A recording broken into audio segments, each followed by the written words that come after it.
Sorocaba is a city that lays about 100 kilometers from the capital city of São Paulo.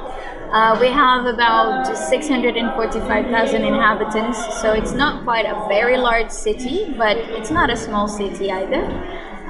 We sit right through the Tropic of Capricorn. So when it comes to, for instance, natural hazards or any climate changes, we feel them. So, and most recently, we felt the actual consequences of droughts, floods. It's something that has become more and more frequent for us. In terms of sustainability, Sorocaba has won a lot of awards for the fact that we've been trying to work as much as possible in a structured way in the actions for sustainability. And eClay has helped us a lot with this, especially with guiding our strategies. You know, perhaps this is a better way, planning what would have better impact.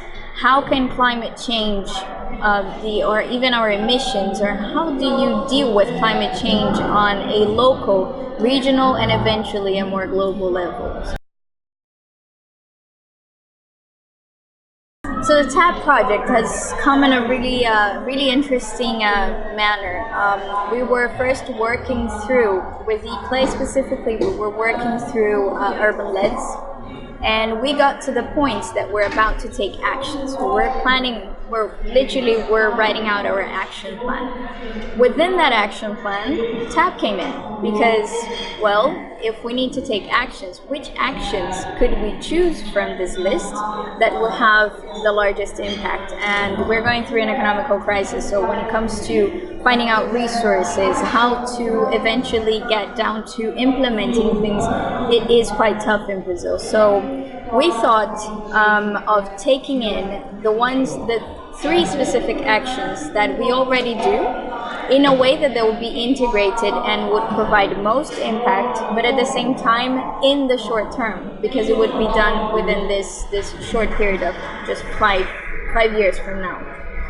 Also, we tried to think of specific projects that would both improve in terms of adaptation and mitigation for climate change. So the 3 that we chose was specifically for biking, because we have one of the largest biking paths in Brazil. But what we really want is for those biking paths to be used as means of transport, and that can be very tough because you have to take into account cultural capacity of the people. You know, do people actually see this? How do we make people use these biking paths as much as possible, as well as the public biking system, because all the rentals for bikes are done for free for the people, and this is something that is quite costly, and for us to get on, or even to continue and expand the project, we're certainly going to need some help for that. Also, LED lighting. We had one pilot project done on a public space, and it really worked out well, especially for areas where people tend to feel more vulnerable towards safety elements and etc. It has really worked out, and this was also done with eClay. So we already had a positive result that we could use to say, hey, this could really work for us. And last but certainly not least, we have what we call a biodiversity corridor. And the idea was to bring in reforestation, so to replenish those with new trees that have already been, due to urbanization, those trees are no longer there. But if we're able to replenish this corridor, that would mean that our resources, our water resources, would be preserved. And this would have an impact both for our city as well as for the cities on the region. So the idea was actually to bring in this impact for the whole region.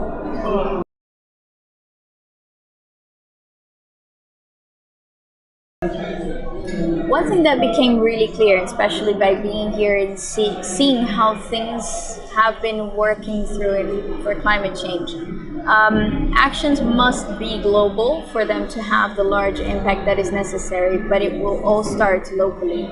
If we don't actually realize, okay, so for us, for instance, okay, we're a municipality.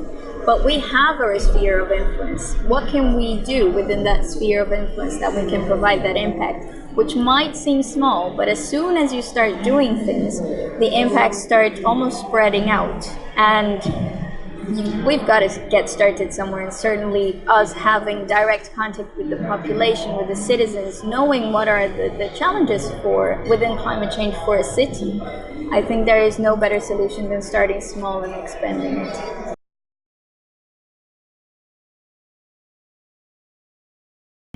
What has really helped us in terms of what Sorocaba has been doing and all the work with ICLE is that ICLE has been a really good partner in the sense that ICLE has taken our hands and has been guiding us, and especially the team within the environmentally secretary and all his team, they're very capable people. So when you put those two teams together, it's obvious that successes will come about, and I really hope that this can be shown to other people and others can use this as an example, as I've seen that a lot of other cities have that as well. It brings in a lot of motivation for us to work, and especially that, it's very good to bring in the good work that they do there. Here, I'm just transmitting something very good that's being done there. I hope this carries on.